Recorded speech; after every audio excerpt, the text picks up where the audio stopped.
Hello everyone. In this episode, I bring you the topic the silent corridor India Gulf Technology Partnership.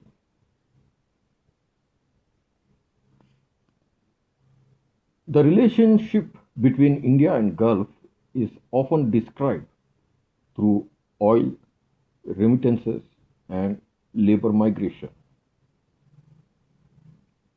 For decades, that description was accurate.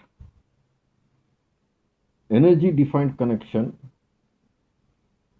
workers sustained it, traders expanded around it, but quietly, that relationship is moving into a different phase, one where technology, infrastructure, and digital connectivity are becoming central.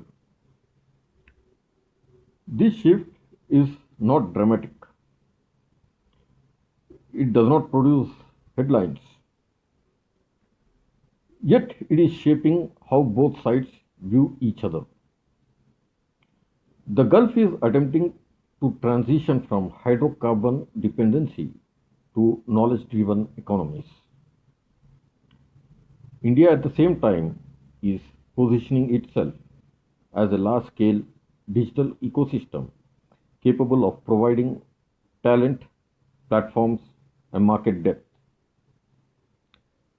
The convergence of these ambitions is creating what can be understood as technology corridor.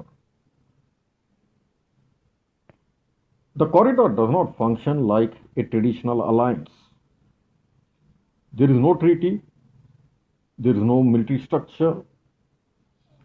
Instead, it operates through investment flows, startup partnerships, sovereign wealth funds, logistics infrastructure, and digital platforms. Gulf capital is increasingly entering Indian technology sectors, from fintech and renewable energy to artificial intelligence and logistics.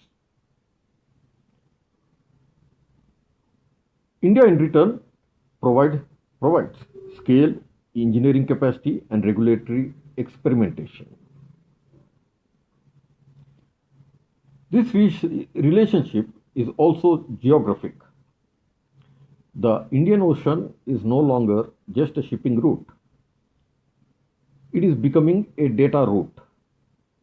Subsea cables, port infrastructure, and smart logistics networks are linking Indian technology ecosystems with Gulf financial hubs. Cities like Dubai, Abu Dhabi, and Riyadh are positioning themselves as connectors between Asian innovation and global capital. India becomes both participant and anchor in that network. Another important dimension is state strategy.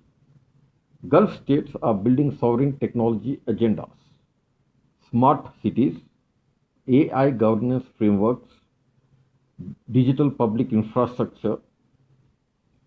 India's experience with large scale digital platforms such as payment systems and identity architecture makes it an attractive partner. The cooperation therefore moves beyond investment into institutional learning. Each side studies how the other scales technology across populations. Yet this corridor also reflects constraints. Gulf economies require diversification but remain tied to global energy cycles.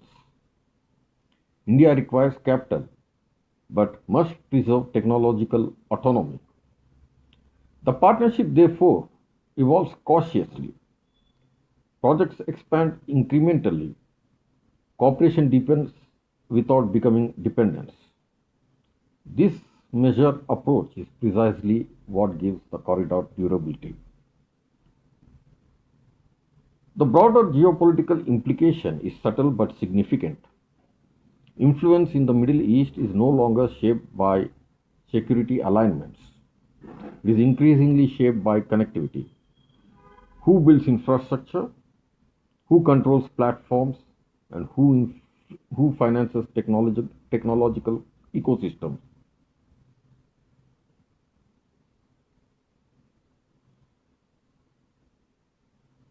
In that environment, India's relevance grows not through ideology but through participation in networks that enable transformation. Looking forward, the India Gulf Technology Corridor may become one of the defining features of emerging multipolar cooperation. It does not replace traditional partnerships, it overlays them. Energy ties continue, security relationships remain, but alongside them, a quieter architecture is forming, one based on innovation flows rather than power projection. The significance of this corridor lies in its structure. It is flexible, commercially driven, and future oriented, rather than binding states into rigid blocks.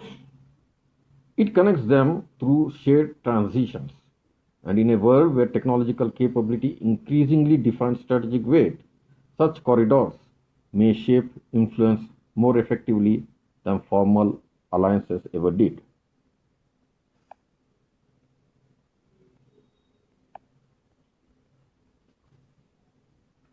That's our topic on the Silent Corridor India Gulf Technology Partnership. Thank you for tuning in with us. Have a great day.